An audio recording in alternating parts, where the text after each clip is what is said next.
sol. Ho vaig descobrir arran la publicació d'aquesta novel·la que es diu La dona que no sabia plorar, la mujer que no sabia llorar, que és protagonitzada per un narrador, per una dona, però per un narrador que és un alter ego meu, que és altament sensible. I ara, més o menys, va sortir fa 3 mesos i escaig, em vau parlar en alguns dels vostres fòrums, i ara porto unes 50 presentacions arreu de Catalunya i en totes i cadascuna d'elles he parlat de l'alta sensibilitat, o sigui que m'he convertit, sense pretendre-ho, en un ambaixador involuntari de l'alta sensibilitat. I sempre, de tots els temes que van sortint, aquest és un dels que suscita sempre més interès. I en totes les sales, tot i que les xifres parlen d'entre un 20% i escaig de persones amb alta sensibilitat, a totes les sales, quan hem fet alguna enquesta improvisada, surt més de la meitat de la gent amb alta sensibilitat. Potser també és un públic específic, lector, més dones que homes, no sé, ara en parlarem, no? A veure.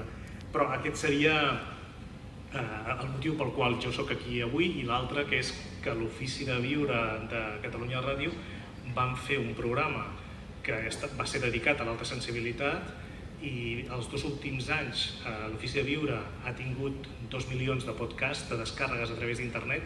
Doncs d'aquests 2 milions, el més escoltat ha sigut el de l'alta sensibilitat. És a dir, que hi ha un interès real molt fort, afortunadament, pel tema, i una demanda molt forta d'informació. I ja està, i per acabar de parlar de mi només diré que jo, com a home altament sensible, ara tinc 47 anys, si fa 40 anys m'haguessin dit que estaria aquí parlant en públic, hauria dit de cap de les maneres. I si m'haguessin dit que em dedicaria, que em guanyaria la vida parlant en públic, hagués dit que això era impossible. Jo soc introvertit, no totes les parts són introvertides, com sabem, i a més tímid, i per tant això sembla com una contradicció, però bé, a mi m'ha fet evolucionar moltíssim dedicar-me al que em dedico. Bé, tot seguit llegiré el comunicat d'introducció a l'associació, que està molt ben escrit. Jo a vegades llegeixo la Teresa només perquè escriu molt bé, diguem-ne, i això sol ja és un plaer. No sé si l'ha escrit ella el comunicat, però el llegiré i després farem una petita introducció i explicarem el perquè de l'associació i després alguns trets característics de l'espàs i dubtes que solen sortir, i per acabar escoltarem les vostres opinions i aportacions. L'alta sensibilitat és un tret de la personalitat present en un 15-20% de la població, en un percentatge similar en dones i homes. Les persones altament sensibles processen més a fons la informació neurosensorial, tant interna com externa, ja que tenen un sistema nerviós central més desenvolupat. La doctora en psicologia Eliane Aron va començar les investigacions sobre aquesta característica, anomenada sensibilitat de processament sensorial, a nivell científic als anys 90, partint de la seva experiència personal. L'alta sensibilitat es defineix a partir d'unes característiques essencials: un processament més profund de la informació, una alta emocionalitat i capacitat d'empatia, i una sensibilitat sensorial molt fina, que permet a les persones amb alta sensibilitat captar detalls i aspectes molt subtils de la realitat, tant positius com negatius. Aquestes característiques poden portar les persones altament sensibles a un estat de sobreestimulació en moments puntuals. L'alta sensibilitat és inicialment un tret neutral que suposa un avantatge evolutiu en algunes situacions i un desavantatge en altres situacions, i que té una base neurològica, ja que es troba relacionat amb les connexions neuronals del cervell i la seva reacció davant dels estímuls externs. L'associació que presentem avui té com a objectius principals conscienciar i difondre informació rigorosa sobre l'alta sensibilitat, oferir eines i assessorament a aquest col·lectiu mitjançant l'organització de tallers, xerrades, sortides, conferències, etc. Diversos estudis van demostrar que aquest tret afecta més positivament o negativament a l'espàs en funció de les experiències i aprenentatges que tinguin al llarg de la seva vida, i és per això que l'autoconeixement i l'autocura són decisius per una gestió adequada d'aquest tret. I en tercer lloc, aquesta associació vol contribuir a donar visibilitat a les persones amb alta sensibilitat pel fet que constitueixen una petita minoria. Algunes característiques intrínseques de l'alta sensibilitat, com ara l'empatia, l'atenció als detalls, la profunditat de pensament, la creativitat i la intel·ligència intuïtiva, proporcionen a l'espàs el potencial idoni per exercir un tipus de lideratge diferent a la nostra societat avui en dia, i també parlarem d'aquest lideratge. En primer lloc, anem a fer una breu descripció complementària del que és l'alta sensibilitat, amb la Teresa Nandín, presidenta de l'associació. Què tal, Teresa? Benvinguda. I la Clara Ortí, que també des dels seus inicis acompanya a la Teresa, no? Sou dues de les ànimes inicials de l'associació. Teresa, què podríem afegir als trets que hem dit que defineixen les persones altament sensibles, també per les amigues i amics que avui ens acompanyen, que sigui la primera vegada que intenten aprofundir una mica en aquest tret? Hola, bona tarda. Jo parlaré en castellà perquè encara que ja em sento catalana d'adopció, he de traduir tot el temps, encara em costa una mica, serà menys cansat per vosaltres. Y bueno, sí, también como consecuencia de este procesamiento profundo que tenemos, pensamiento profundo, una característica muy notable en las PAS es la preocupación ética, el darle un sentido a la vida, el tener unos valores, preocuparse por si la sociedad va por el lugar correcto, padecer con las injusticias, este tipo de cosas. Es otra de las características que no está mencionada en el texto y que sí que también va ligada a esta característica en concreto, a la del procesamiento sensorial. Y bueno, y a la empatía, obviamente, ¿no? A estas dos. Y después, bueno, porque hay que dar los dos lados, también el lado negativo a veces. ¿Qué pasa? Cuando eres el 20% de la sociedad, el modelo dominante no coincide con tu propio perfil. Entonces, ¿qué puede pasar a veces? Que si una PAS somos seres sociales, tenemos neuronas espejo y siempre buscamos acoplarnos a los demás, adaptarnos, entrar en el grupo. Entonces, es totalmente vital para una PAS saber que es PAS, es algo totalmente positivo, porque una PAS que sabe que es diferente, que entra dentro de un 20%, dejará de intentar encajar en ese modelo y buscará el modelo adecuado para ella, ¿no? Que a lo mejor no es el mismo, obviamente no es el mismo, y entonces a partir de ahí, eso es un antes y un después normalmente. Cuando uno descubre la alta sensibilidad, deja de intentar acoplarse al modelo dominante, ¿no? Un poco que marca la sociedad, y se da cuenta de que hay otros valores, otros modelos, otro modelo posible en el que tú puedes encajar y que también tiene mucho que aportar en la sociedad, ¿no? Entonces, si uno se afana, se insiste en acoplarse a ese modelo, a veces puede caer en una baja autoestima, simplemente porque no está con el patito feo, ¿no? Que hablamos, el cisne, que intenta encajar en la manada de los patitos y allí no le va ese modelo, necesita uno alternativo, ¿no? Esto sería... Sí. Clara, vols afegir alguna cosa? Bueno, sí, bàsicament ella ha dit una cosa superimportant, no? Que és impossible que una persona s'empoderi si està intentant s'adaptar a un model que no és seu, no? Per poder-te empoderar tu com a persona, jo parlo molt sempre de l'adaptació versus la integració, no? Hi ha d'haver com un procés d'autoconeixement que crec que en el cas de les PAS és molt més difícil, simplement perquè el model majoritari el que tu intentes seguir és d'una altra manera, no? I crec que per nosaltres segurament el procés d'autoconeixement és una mica més complicat. Fins que no te n'adones exactament de com funciona tot això, llavors en lloc d'intentar adaptar-te, el que fas és integrar-te després d'haver-te conegut bé i de respectar-te, d'entendre bé com funciones, no? Tu en tots els àmbits de la vida.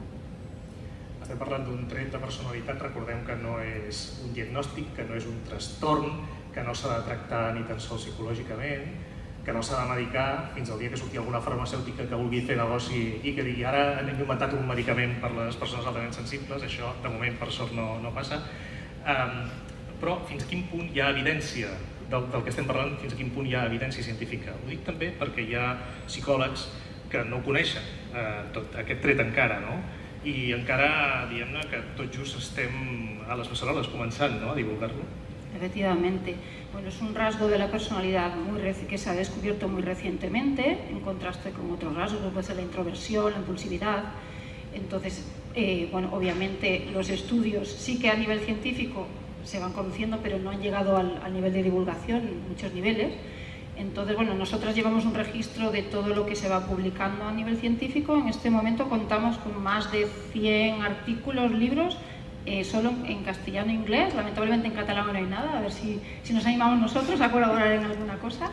En alemán hay muchísimo publicado, en holandés también, entonces realmente ya a nivel científico hay aparte estudios muy sólidos, hay muchos equipos de investigación, sobre todo Estados Unidos, de donde es Eliane Aron, la persona que definió el rasgo por primera vez, pero también en Inglaterra está Michael Pues, que es el segundo que está a la cabeza de la investigación en esto, y los países nórdicos, Holanda y Alemania serían los punteros en investigación.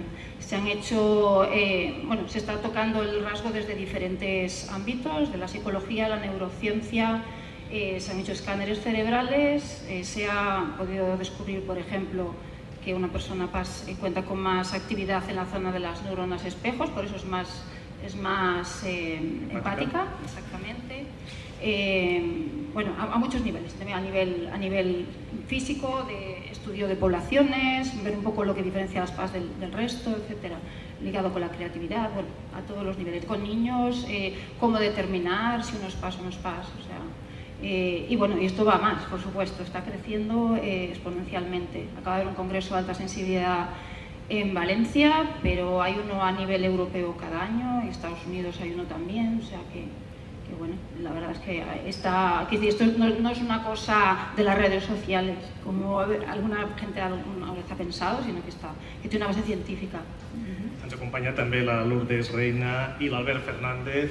Benvingut, i ara us proposo acordonir una mica, complementar una mica el que hem estat dient, i després entrarem en els detalls de l'associació, el seu propòsit. Lourdes, pel que fa al sistema nerviós d'una persona amb alta sensibilitat, a partir del que tu coneixes, què ens diferenciaria de la resta de la població? Perquè no estem parlant d'uns sentits com més aguditzats, per entendre'ns, sinó d'un processament diferent. Sí, com deia la Teresa, al tenir un nombre més abundant de neurones mirall, és a dir, que és com una forma d'identificar-nos amb tot el que vivim, tot el que d'alguna forma estem... Ara m'he oblidat la paraula.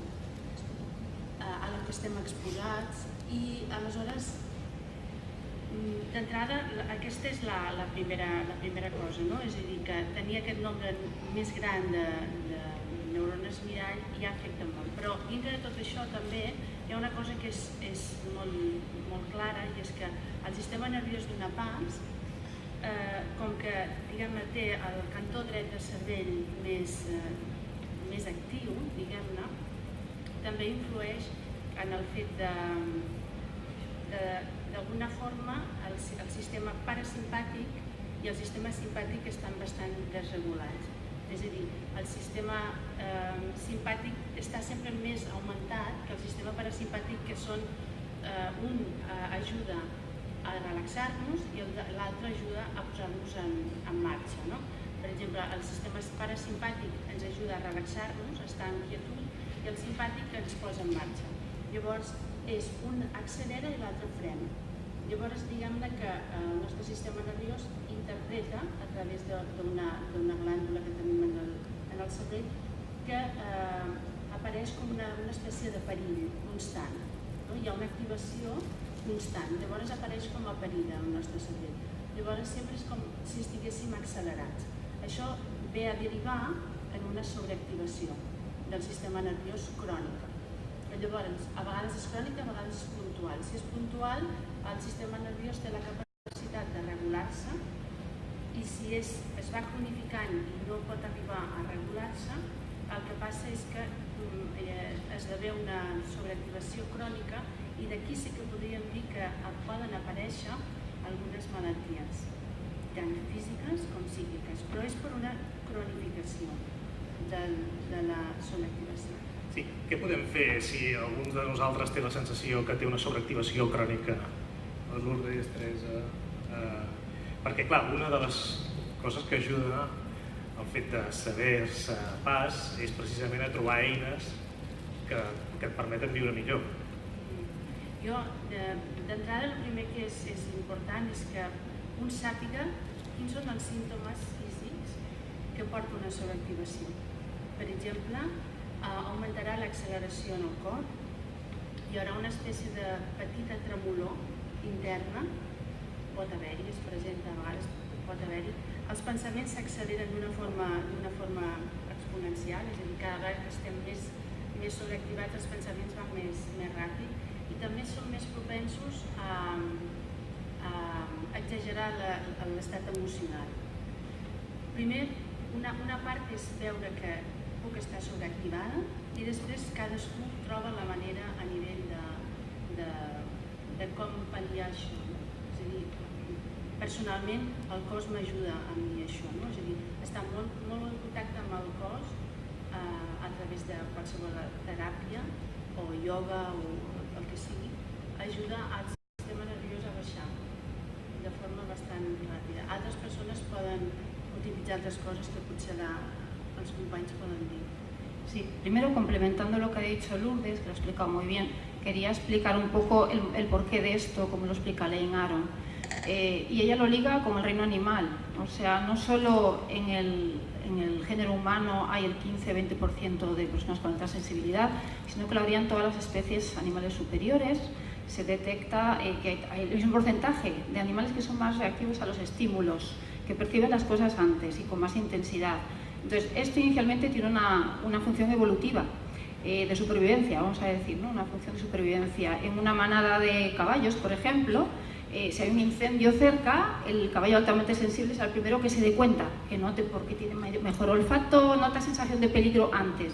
Entonces, simplemente cualquier ser humano se sobreactiva. Los psicólogos hablan de la sobreactivación cuando nos estresamos un poquito, nos ponemos nerviosos. Esto a veces es bueno, porque nos pone en guardia cuando hay que estar atentos, ¿no? Nosotros, yo que sé, estamos en una reunión de gente y de repente nosotros enseguida notamos que hay dos que están, que no sé, están un poco como, uy, esos dos, aquí hoy pasa algo, ¿no?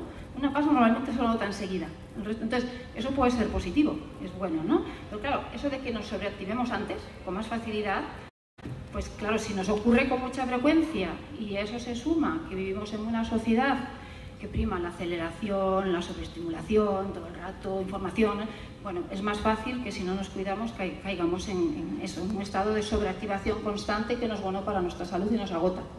Entonces, aparte de lo que ha dicho Lourdes, pues de conocernos y darnos cuenta, ¿no? De, uy, yo estoy aquí hoy, que no doy pie con bola, estoy sobreactivada, estoy un poco estresado de más, no me he dado cuenta, pero lo noto, ¿no? En mi caso, por ejemplo, se me ponen las cervicales, yo cuando ya noto que mis cervicales son como mi guía, ¿no? Digo, ups, me parece que tengo que ir más al gimnasio, dar más paseos, dormir un poquito más cada día, ¿no? Alimentarme mejor y hacer un poco a lo mejor de relajación de vez en cuando y voy a estar de cine. Pues es eso, o sea, darse sus cuidados, cada uno sabe cuáles son, pero básicamente relajarse de la manera que a uno le venga mejor, escuchar música, dar un paseo, a gente que le haga un deporte más activo, charlar con un amigo, leer un libro, bueno, la meditación mindfulness va muy bien, pues esto sería un poquito de autocuidado. Y por supuesto, si llevamos una época con muchos sobreestímulos, evitar, ¿no? Pues bajar el ritmo. Ese sería irse buscando, como ir surfeando, ¿no? Ir buscando. Esta semana, fíjate, voy a tener una reunión, yo qué sé, la fiesta de cumpleaños de mi hijo y además una cosa del trabajo. Pues la siguiente me voy a tomar más con calma, porque sé que voy a estar, mi cerebro va a estar agotado, mi sistema nervioso, no? Perdó si m'he alargat. Sí, jo afegiria també un parell de coses més, vull dir, que és molt important, i abans d'intentar, un cop ja comences a conèixer una mica més, no arribar ja al moment de... O sigui, quan comences a estar molt sobreactivat contínuament és com que ja l'has liat, no? O sigui, seria... Clar, l'ideal és tu tenir com els teus mètodes per començar-te a donar de seguida de quan t'estàs començant a sobreactivar. Aleshores, bueno, la vida és la que és i tots portem el ritme que portem, però ser capaç d'anar modulant la teva vida amb la teva realitat i no arribar ja al punt de sobreactivació. I l'altra cosa que també diria al voltant de la sobreactivació és que també és una pena perquè l'espàs en general, quan ens sobreactivem, tota la part bona que podem fer quan el sistema nerviós està bé, vull dir, la part de la creativitat, la part de la intuïció, es queda completament marmada, perquè el sistema nerviós està tan activat que no... És com que el cos no està buidat. I tota la part bona de l'espàs es perd molt més quan un està sobreactivat. Són persones més creatives? Sí. I també són bons consellers, no? A vegades també allò, estar a l'ombra, no? Tradicionalment, grans líders mundials o personatges històrics han tingut al darrere una persona altament sensible, no? Que hi veu més enllà. Ara actualment no crec que hi hagi gaires líders mundials que tinguin alguna persona, perquè el món polític sembla que anar pel camí del pedregar a nivell mundial, no? Però farien falta.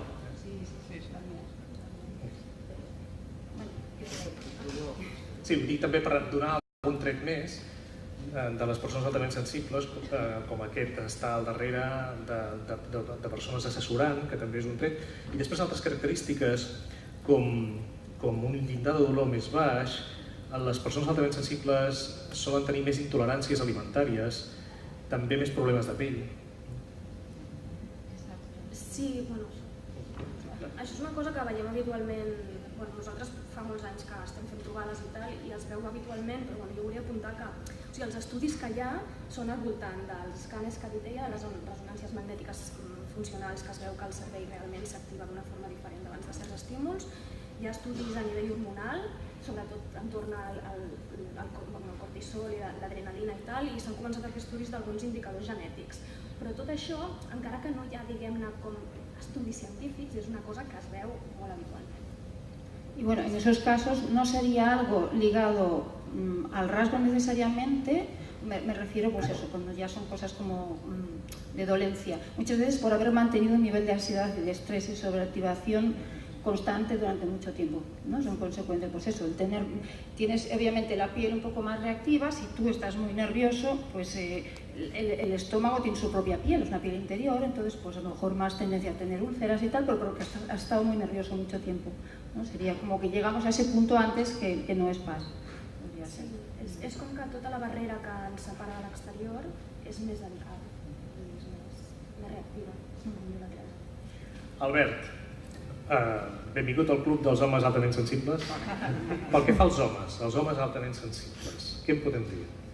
Bueno, jo penso que, tot i que no hi ha un perfil que podem generalitzar d'home altament sensible, sí que és veritat que si comparem homes i dones, doncs sí que hi ha una diferència que podem destacar, i és a nivell, pel bagatge cultural que hi ha en aquest país, en aquest i en tots els països, tots els altres països més occidentals, que en referència a la imatge de l'home i les expectatives que pot crear, sobretot quan a la teva infantesa i a la teva adolescència, en el sentit de que a un home altament sensible li costa o li és més difícil arribar a aquestes expectatives i per tant ha de realitzar un esforç molt més gran. Això no vol dir que no pugui fer ni res d'això, però sí que costa molt més, i això una dona potser no ho ha de fer.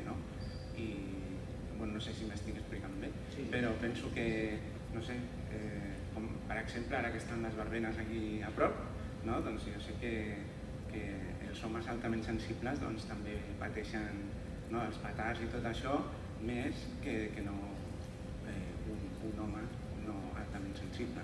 I per tant, per això que et deia d'aquesta imatge que es té de l'home, que és un bagatge cultural que ve del passat, però que encara hi és, doncs això dificulta molt això, les relacions socials. No és que dificulti, és que fa que l'home tingui que fer un esforç addicional per complir i per assolir les seves necessitats socials. Clar, un home altament sensible en un context, per exemple, de machos ibéricos, per entendre'ns, el patriarcat des de fa 5.000 anys ha construït una societat absolutament masculinitzada, malauradament, i caldria una feminització de la nostra societat. I tenim d'una banda els machos ibéricos, que dius aquí, què hi fa? L'home altament sensible què fa amb aquest rol?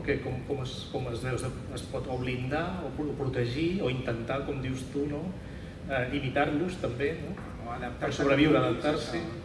Desenvolupar les teves eines per adaptar-te o sobreviure o no. Això depèn ja de cada cas y cada persona y todo eso.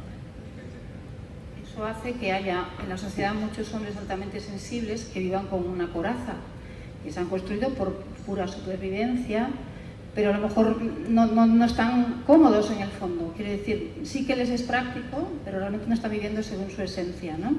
El doctor Tezef, que es el mayor experto en hombres y niños altamente sensibles, explica que el niño occidental, el niño altamente sensible en Occidente, lo tiene más complicado para encajar, porque pues no va a jugar al fútbol con los compañeros, a lo mejor va a estar charlando más tranquilo pues, con las niñas o lo que sea, igual va a recibir burlas.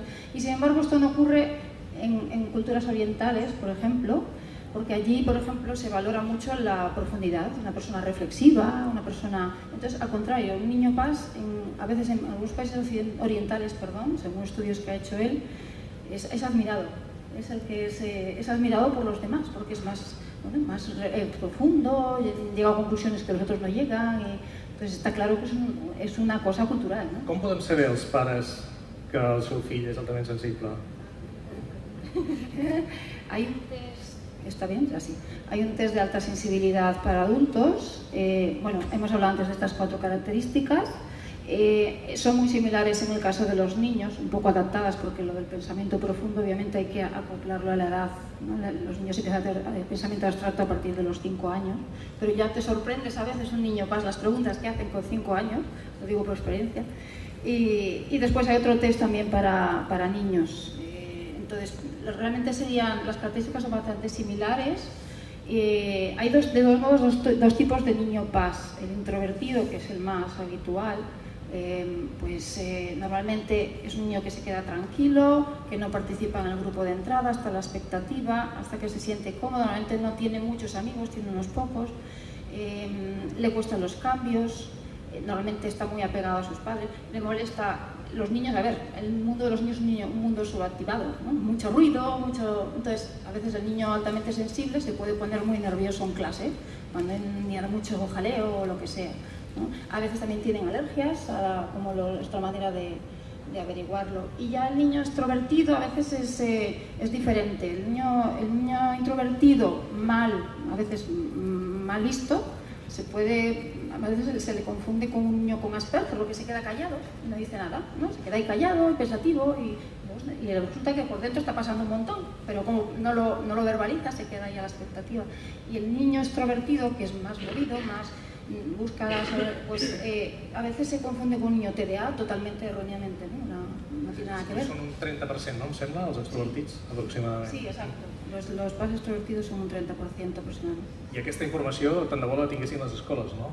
Sí, exacto. Bueno, una de las cosas que uno de los pilares de acción de nuestra asociación precisamente es centrar en el mundo educativo y el mundo sanitario en Cataluña, y para dar a conocer el rasgo ya hemos entrado en contactos, hecho contactos con personas de los 2 ámbitos para empezar a trabajar en diseñar un tríptico primero y después ya un folleto un poquito más amplio, igual pues dar talleres para profesores, para personal sanitario y que por lo menos les suene esto, ¿no? Sí, ja que hi som, Clara, què més farà l'associació? Doncs, nosaltres bàsicament, a part del que ha dit la Teresa de l'àmbit educatiu i sanitari, volem també, tenim com un arxiu de documentació, no? que volem anar ampliant per tenir clar tots els estudis que han anat sortint fins ara. El pilar principal de l'associació és fer difusió, que es conegui el tret, no? Perquè quanta més gent conegui el tret, doncs més gent es reconeixerà o més gent ho reconeixerà en altra gent que coneix, i ja hem dit que una persona altament sensible, quan se n'adona del que li està passant, doncs és quan pot començar un procés de respectar-se més, empoderar-se, etc. També, això ja ho estem fent i portem uns quants anys fer-ho, assessorar a la gent en la mida que puguem, no? Les preguntes que ens van arribar, les que podem contestar, no totes les podem contestar. Y tenemos talleres periódicos en la asociación que hacemos a nivel, cada 2 o 3 semanas, sobre diferentes características asociadas con el rasgo. Este curso en concreto se ha ofrecido un taller para padres de niños PAS, padres educadores. Hemos tenido un par de talleres de meditación mindfulness para PAS también, uno sobre comunicación, sobre cómo encontrar el trabajo, tu vocación profesional, si eres PAS, que eso a veces cuesta, por ejemplo, el cuerpo, cómo entender tu cuerpo y cuidarlo. ¿Me he olvidado alguno? Seguro que sí, pero la autoestima, por ejemplo, cómo conocerte y a partir de ahí quererte, ¿no? Valorarte, que es muy importante. Y el de asertividad. Sí, de comunicación y asertividad. Què passa, que no acostumem a ser assertius, les PAs? Potser de vegades no expressem les nostres pròpies necessitats y desitjos, ¿no? Sí, ocurre una cosa con las PAs en ese sentido, y es que tenemos unas antenas fantásticas para entender y percibir cómo se siente el otro. Estamos muy enfocados hacia afuera. Entonces, estamos tan pendientes de cómo se siente el otro, cómo lo va a recibir, qué le parece, que a veces eso nos condiciona más que lo que nosotros... Entonces, estamos tan pendientes de la reacción del otro que a veces eso modula mucho cómo nos expresamos o cómo reaccionamos o cómo nos comportamos, ¿no? Entonces, uy, pobre, esto si lo digo no sé cómo lo va a tomar, entonces me voy a medir, no voy a hablar tanto, no vaya a ser que surja el conflicto. Los PAs llevamos mal los conflictos en general, somos personas de armonía normalmente. Entonces, puede pasar esto y puede pasar también lo contrario, esto hay que decirlo también. Si hay una PAS hiperactivada, nerviosísima, una época emocional terrible, y que entonces que conteste desde la emocionalidad, entonces tampoco sería un tipo de comunicación positiva, no? Sí. Veig que hi ha moltes que ja jo us veig a vosaltres, veig que hi ha molts caps que van fent que sí, tots aquí. La pregunta és, hi ha en aquesta sala alguna persona altament sensible? Unanimitat, Bé, abans d'escoltar les vostres aportacions, m'agradaria escoltar la Lourdes una miqueta més sobre les persones altament sensibles i el món laboral, no? I la feina, no? La Lourdes jo a la ràdio sempre li dic el mateix, no? La presento com una executiva, estressada. I un bon dia va deixar de ser executiva i va deixar d'estar estressada i és la nostra especialista en cuirasses emocionals, però en l'àmbit laboral també has vist en la teva època moltes persones altament sensibles i ara també que no, evidentment, que haguessin influït més en la seva feina i l'haguessin fet millor si haguessin sabut que eren altament sensibles. Sí. Jo, particularment, en el meu cas, estava treballant en el món de la banca. Llavors, en aquell moment, t'exigien complir uns pressupostos, vendre unes accions que sortien de CEPSA, no importava què les havies de col·locar, etc. Va arribar un punt en què cal dir que les PAs tenim un sentit de l'ètica molt alt. I jo dic que va en l'ADN, perquè jo a vegades no vull ser èticament correcta i no puc evitar-ho, o sigui, em surt. I llavors, quan estava treballant a la banca, realment va arribar un punt en què deia que jo ja no podia sostenir-ho. O sigui, jo no li podia col·locar unes accions de qualsevol companyia amb un avi o amb una àvia que m'arribava amb un taló de X diners. I aquí va arribar el punt que vaig dir em retiro, no? Però aquesta és la meva experiència i el que veig també a la consulta, una de les coses que passen és quan la persona PAS arriba i no està alineada amb el que és el seu anhel profund, aquí hi ha un daltabaix important. Per exemple, una PAS que estigui treballant de caixera a un supermercat gran i que vegi passar productes cada quan amb còdic de barra, pi, amb molta gent que va passant nova i molt de soroll a tot el seu voltant, és evident que aquesta persona acabarà sobreactivada diàriament. Llavors, això el que fa és que col·lapsa el seu sistema nerviós de nou i llavors queda en aquesta sobreactivació crònica i esdevé possiblement una malaltia. Llavors, aquí, una de les coses que hem parlat abans, també, que és important en el tema de la comunicació, és que la dificultat que tenim les PAS a posar límits interns i externs. Quan dic un límit intern, vol dir un límit, quan ja comencem a posar un límit intern, vol dir que coneixem molt el nostre cos. És a dir, que sabem que no podem passar d'aquí perquè si passem d'aquí malentirem. I és necessari aprendre a posar aquest límit intern si volem posar un límit extern de forma orgànica. Perquè una cosa és que jo digui, no, Clara, però és que tu has de posar límits, Clara. Clar, la Clara dirà, sí, jo he de posar límits. O jo diré, sí, he de posar límits. Però si jo no ho tinc integrat orgànicament en el meu cos, això serà sempre mental. Una altra cosa és que jo ho tingui integrat en el cos i quan arribi un input de fora, automàticament em surt el no. Però habitualment surt un no molt assertiu, tranquil i amb consciència del que estic dient. I això és important, aquest tema de límit intern, límit extern, per una pas, crec. També hi ha un determinat tipus de feines que quadren més amb el tret de personalitat, no? Sí, clar. Un tipus de feina on no... Depèn de si és extrovertit, també. Perquè, clar, si ets extrovertit, potser sí que et va bé treballar a la caixa al caixer, perquè estaràs parlant amb la gent, etc. Però sí que és veritat que hi ha persones, la Clara sap més del tema de vocació, de tot això, però sí que jo el que em trobo és que si la persona és introvertida, sí que es troba més bé treballant primer sola.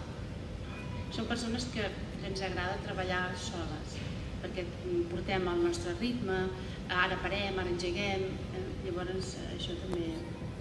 Clara, vols afegir?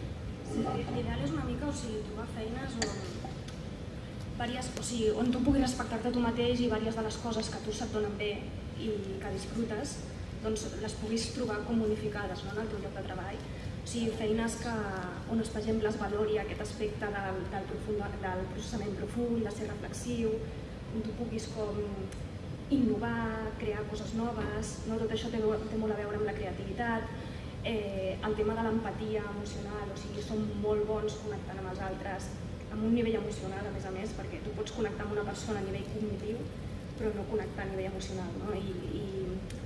I som molt bons, doncs, tot el que és de servei, no? Mediadors, educadors, psicòlegs, etc. Sí, y además también las profesiones que requieren trabajo minucioso, las pastoras, la tercera área, porque el procesamiento, la atención a los detalles es una de las características del rasgo.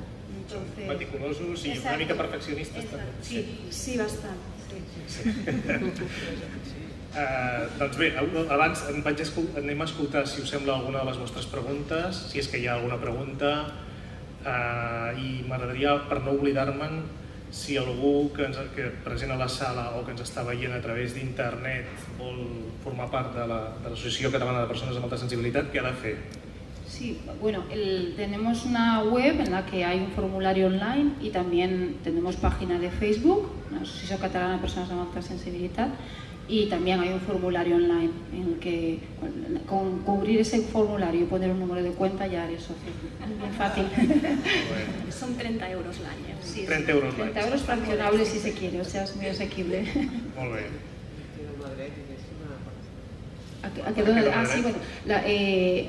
Los socios están siempre informados de primera mano de todas las actividades que hacemos, algunas poquitas gradualmente serán solo para socios y tienen descuentos en los talleres, en todos los talleres, algunas actividades más. La mayoría de las actividades por ahora son gratuitas, los talleres no, pero los socios siempre tienen prioridad de inscripción en todas las actividades que son abiertas. Sí, podem apropar, sisplau, el micròfon. Allà hi ha una pregunta, sí. No, que quería decir que yo hace unos días me hice socia y es muy fácil, la verdad es lo que ha comentado ella. Es poner los datos, el número de cuenta y enseguida se ponen en contacto, te explican todo y bueno, yo es que al día siguiente tenía información de lo de hoy y lo de mañana que hacen el taller de mindfulness, también en la calle Londres, ¿verdad? Sí, o sea, yo quería hacer hincapié en esto de la gente que no sabe porque yo también soy nueva y me sorprende la agilidad y bueno, la verdad, quería decir que me estoy sintiendo muy bien hoy aquí y muy comprendida, muy bien, y gracias. Nada. Gracias a ti por expresarlo, que me gusta escucharlo.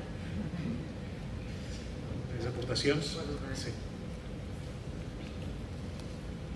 Parlant de polítics actuals, a mi em sembla que el Trudeau de Canadà ho és. Ah, sí? És una intuïció seva? És que jo una mica els capto una intenció per captar passos. Sí, Donald Trump no seria... No per entendre's. No s'ha de tenir res especial per captar que no ho és. Parlaves abans dels polítics. A mi em sembla que quan l'he vist m'ha arribat Si més no té la sensibilitat. Sí, jo estic molt d'acord amb això, perquè inclús en alguns actes se'ls escapa la llagrimeta. Sí. I és molt empàtic també, amb les polítiques socials que està fent. Jo el que volia comentar, i sobretot és per el que llegim a la pàgina vostra de Facebook, que trobo que molta gent, jo a mi també em passa en les èpoques, que ens sentim com tan rars, tan estranys i tan... no sé la paraula, que moltes vegades ens tanquem i perquè no trobem gent una mica com nosaltres que ens entengui, que podem parlar, perquè jo estic farta de sentir que soc rara des que era petita i amics que m'estimen també m'ho diuen, és que tu penses massa, vull dir que et diuen coses que et fan una mica mal i llavors et vas retirant. Jo pregunto si a l'associació també teniu pensat, crec que ja feu alguna cosa, però que ens trobem més la gent tenim aquest tret, que ens anem trobant una mica... No com a taula de salvació, perquè a veure si m'entens, però sí que tinguem un espai que realment a estones ens podem sentir... Sí, pero hay trovadas mensuales. Hay encuentros mensuales, llevamos haciéndolos muchos años. La asociación, bueno, que no hemos dicho de dónde viene, surgió en las redes sociales, empezamos siendo 5 y a donde hemos llegado, que tenemos más de 1000 y pico seguidores en este momento. Y bueno, desde entonces se han hecho encuentros primero más esporádicos y después ya hace muchos años que son mensuales. A veces son temáticos, a veces son de tema libre. Y aparte de esto, en este momento, este curso ya se ha puesto en marcha un círculo de hombres, un grupo de hombres PAS y un club de lectura también sobre el libro de Len Aron, este que tenemos aquí, y están funcionando muy bien. Entonces, normalmente los encuentros son el tercer fin de semana del mes. Casi siempre se anuncia en la página de Facebook y la verdad la gente siempre se va con sensación de mucho bienestar por lo que tú dices, porque se sienten muy identificados con el resto, es muy habitual de a mí también, y eso es muy curativo, ¿no? Pero además de esta salida que haces al cine, ¿no? ¿Hablas de esto?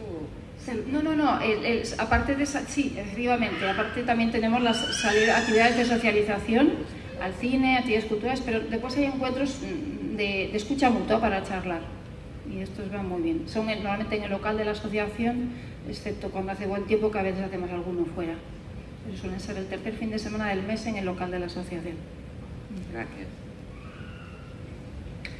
Bé, avui també aquesta us informo que és una activitat de socialització, és a dir, que les vostres preguntes seran benvingudes, però perquè ja no hi ha cap mà alçada, qualsevol pregunta i aportació serà benvinguda. Endavant.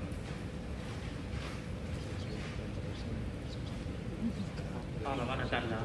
Heu dit abans que hi havia alguns tests per saber si una persona és PAS o no. On es pot trobar o si es té que referir a algun lloc i quina validesa té? A la web no l'havíem col·locat, és que la web fa molt poc temps que està penjada. El pots trobar a la nostra web i si no també a la web de la Carina Zegers, que és com de la base de l'associació espanyola, també hi ha una versió del test que a més ara l'han modificat una miqueta. El que passa sí que és veritat que jo quan he compartit el test amb psicòlegs i tal, està en fase de revisió per fer-lo com una mica més sòlid i que no hi pugui haver preguntes sesgades.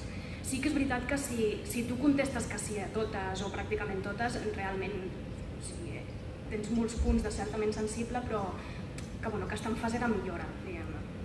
Más que nada que es un test más bien breve y ahora se están haciendo otros test nuevos y bueno, probablemente habrá consenso y se creará uno como general para todo el mundo, pero en este momento hay varios que se están en proceso. Lo que haremos lo pondremos en la página de, no sé si sigues Facebook, pero lo pondremos también en la página de Facebook para los que estáis aquí, si alguno quiere hacerlo, hoy o mañana lo podemos poner como publicación.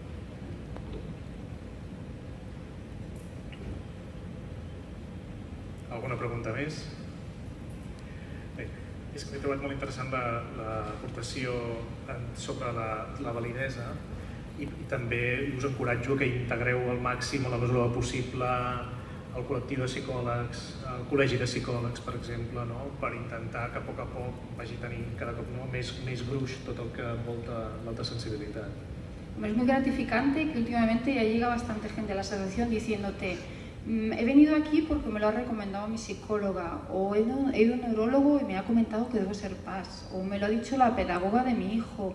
Esto cada vez está ocurriendo más. Entonces, fijaros la diferencia entre que tú llegues y le digas a tu médico de cabecera mismo, ¿no? Es que he cambiado de trabajo y estoy bloqueada y estoy fatal y todos los días me mal el estómago y va y dice, o te manda psicólogo y dice, ansiedad generalizada, a lo mejor, ¿no? O a que simplemente el médico de cabecera, ya lo sepa, te diga, pues tal vez eres PAS y el haber cambiado de trabajo te estás poniendo a un montón de estímulos nuevos y simplemente lo que te pasa es eso, es que tienes que cuidarte un poquito más, pasará esta época, te aclimatarás y volverás a estar bien, ahora descansa un poco más, etc. Pues es totalmente diferente, ¿no? Primero que te sientes tú validado, bueno, no tengo nada más raro, simplemente que... I ara entiendo, no? Ara entiendo. No, i perquè també, perquè es donin com les eines adequades a cadascú a portar la seva vida com l'ha de portar, no? Perquè un psicòleg que no sàpiga d'això en algun moment donat, amb tota la bona fe del món, et pot fer anar per un lloc que realment no és per... Afegir una cosa sobre aquest tema és que a vegades les persones fan molta teràpia durant molts anys i segueixen estant igual. Aleshores, és lògic que segueixin estant igual perquè com que l'alta sensibilitat no és un tema psicològic, sinó que és neurobiològic, encara que es faci molta teràpia, continuarà igual. Perquè el que és important és que un aprengui a com regular el seu sistema nerviós. Això crec que és la... Fins a quin punt és un tret hereditari?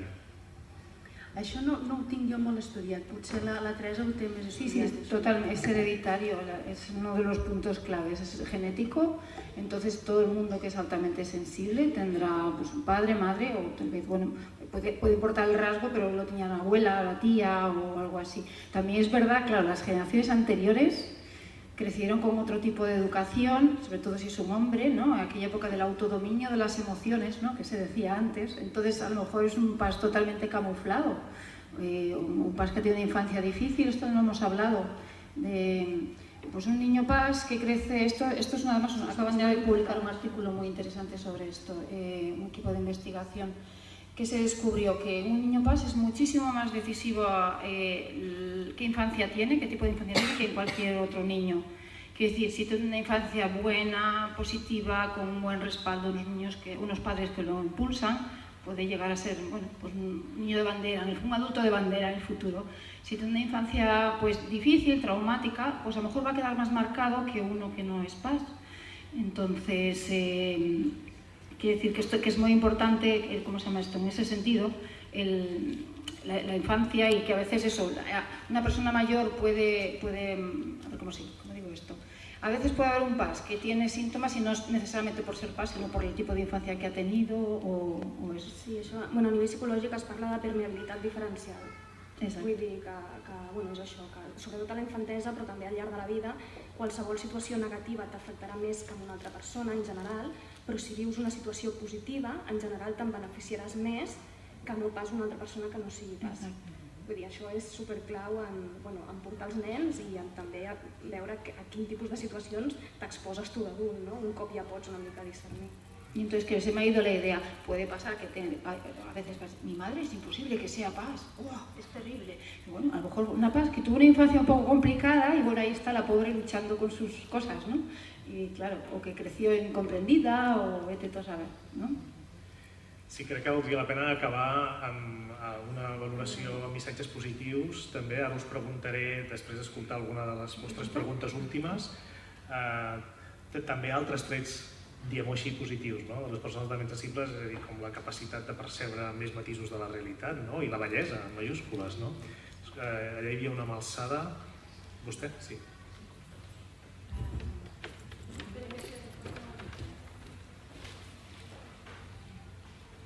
Suposo que cada PAS té unes característiques individuals, però segur que n'hi ha algunes de comunes, però a mi el que m'agradaria saber és les que ajuden a desactivar el sistema nerviós quan està activat. si n'hi ha algunes generals que ens poden anar bé a tots. No entiendo. Sí, yo creo, por ejemplo, la creatividad, hacer actividades creativas es una manera genial de bajar el nivel de sobreactivación y relajarse. Y además aprovechas este potencial que tiene. De hecho, bueno, un gran porcentaje de artistas son PAS, ¿no? Y es una buena manera, ¿no?, de combinar la creatividad. Y después eso. I també, per afegir, que tot el que li serveix a qualsevol persona no PAS també et serveix a tu. Vull dir, respirar, una respiració profunda, la meditació, no sé, els punts d'acupuntura, el que sigui, qualsevol cosa que serveixi a qualsevol altra persona per relaxar la ment i relaxar-te a tu et serveix també. Vull dir, també és qüestió de provar a veure quines et van millor, però bueno, que no hi ha una que sigui específica només per a PAS. I l'esport i qualsevol cosa que t'ajudi a tu a connectar amb el cos. Moltes gràcies. Sí, allà hi ha una altra mà alçada.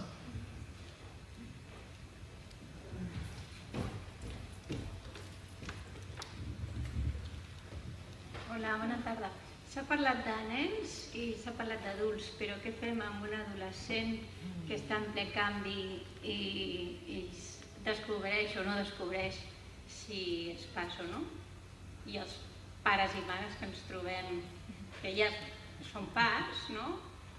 Potser amb un nano petitó és més fàcil detectar-ho, però potser amb un adolescent que està amb tot el seu sarau, què es pot fer?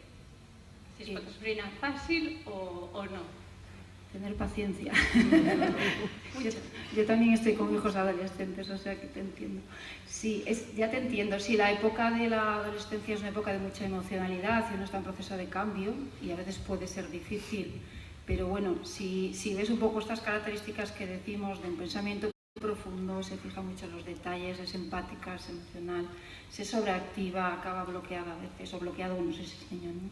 Es probable que lo sea. Entonces, pues a lo mejor no hace falta que le digas eres esto, pero a lo mejor quizás a ti te viene, mira, yo noto que cuando tú te coges un día de descanso después estás mejor o lo que sea, ¿no? O un poco así. Y darle mucho, ayudarle a subir la autoestima, porque es una época en que la autoestima está súper frágil y lo que decíamos antes, una PAS es muy sensible a los comentarios negativos, al impacto negativo de lo que ocurre, pero también a lo positivo. Entonces, un adolescente PAS con un tutor o alguien que le ayude, un profesor, un padre, que le empuje, que le guíe, que le dé ánimo, que le dé valor, que le aupe, pues bueno, puede ser decisivo, ¿no? Puede ser algo muy, muy, muy positivo. Entonces eso te aconsejaría. Aceptar, paciencia y entender y empoderar, ¿no? Validar. Sí, suposo també que si en algun moment el veus en un moment molt emocional, doncs ajudar-lo que es doni el seu temps per processar tot el que ha de processar, que quan ho processi estarà millor.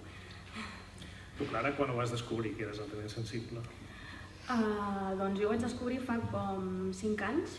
Jo ja feia temps que era conscient que a nivell emocional era més sensible. De fet, una psicòloga fa com 10 anys em va dir que tenia sensibilitat explosiva. Sensibilitat explosiva.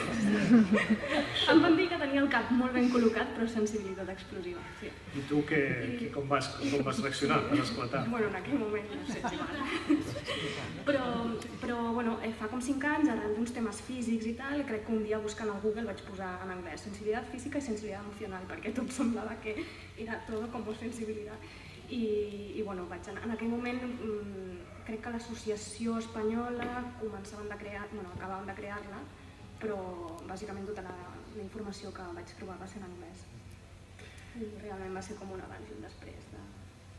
I pel que fa als aspectes que dèiem per acabar, com positius, que ens hem deixat al tinter, i aquesta capacitat de copsar més matisos de la realitat, tants matisos que de vegades ens col·lapsem, sobre la bellesa, que podem copsar aquest aspecte positiu. Lourdes, podríem comentar-ne alguna cosa més? Sí, jo diria que tot el que hagi de veure amb el sentit, és a dir, el gaudir del bosc o de la muntanya o d'una bona lectura, una música que et pot elevar en un moment determinat. Tot el que hagi de veure un toc en el cos, tot això són moments extàtics, no? També. I cal... Això és una vitamina, com la vitamina D que agafem del sol, aquesta és la nostra vitamina. És a dir, això sí que ajuda a tenir un sistema nerviós com més afermat, no? És a dir, que no ens deixem guiar tant per l'excitació, i això ens fa com emmagatzemar, no? Això. Bé, portem una hora, que era la durada prevista d'aquest acte. M'agradaria, si el vol tancar la Teresa com a presidenta. Teresa, jo només volia dir una cosa. Tenim aquí a la Lídia Llopi, que està gravant per Facebook tota aquesta xerradeta, i és la nostra tresorera, i és un pilar clau perquè les tecnologies les porta ella molt bé, que nosaltres, almenys jo parlo per mi, no les porto molt bé, i res, simplement presentar-vos-la i ja està, que està amb nosaltres, però està gravant.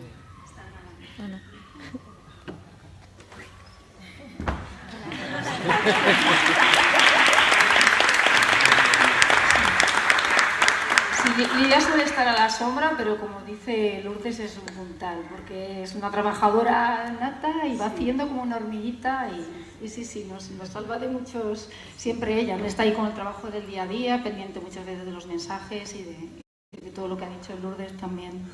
Te hemos hecho una jugada, Lidia. Sí, és la voz del sentido común. Sí. També, evidentment, altament sensible. Després de tot el que hem dit, segur que hi ha alguns de vosaltres i algunes que no sou altament sensibles, que teniu ganes de ser altament sensibles. Bé, doncs, ho sentim. Teresa, tu tanques l'acte. Vale, gracias. Solo quería decir que creo que estamos en un momento muy bueno, porque se están redefiniendo muchos roles en la sociedad ahora mismo con respecto a la masculinidad, feminidad. La sociedad está cambiando muy rápido y yo siempre comento que me llamó mucho la atención hace poco, antes con los anuncios de Gillette siempre era el hombre con dos mujeres rubias aquí, ¿no? Y el último que sacó Gillette del año pasado eran hombres afeitando muy cariñosamente a su padre con Alzheimer. Me pareció, ¿no? Ya empiezan a cambiar un poco los modelos sociales en algunas cosas, entonces es una oportunidad genial para que se creen modelos alternativos en la sociedad, que no sea este del ejecutivo agresivo que hace todo, ¿no? Los resultados, todo muy rápido, porque no es la manera de funcionar más. Entonces, está bien que haya ese modelo, porque es bueno para algunas cosas, nos complementamos, ellos tienen a lo mejor esta rapidez, esto de venga, bueno, ya está hecho, ¿no? Mi hermana es así, yo me acabo de cambiar de piso, mi hermana me viene muy bien, porque ¿qué hago? ¿Cojo el piso o no? Y mi hermana, cógelo, llama ya, me hace falta este empujón, ¿no? Entonces nos complementamos. Pero también nos podemos aportar otro tipo de liderazgo, de modelo en la sociedad, pues eso, con estas cualidades que tenemos. Somos colaborativos, somos empáticos, somos más dulces, a veces reflexivos, profundos, vemos a lo mejor la posición global que otros que viven más superficialmente no lo ven.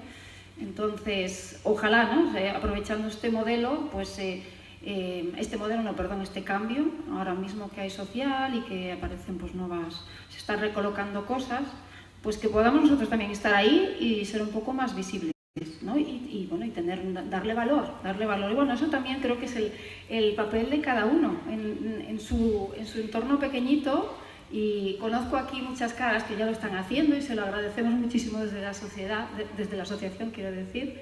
Bueno, pues uno mismo, darse valor a sí mismo y qué bien, aquí estoy y tú tienes tus rasgos y son muy buenos, pero los míos también, oye, ¿no? Bueno, pues de esta manera, y bueno, muchísimas gracias. Moltes gràcies per la vostra tasca. Moltes gràcies. Gràcies.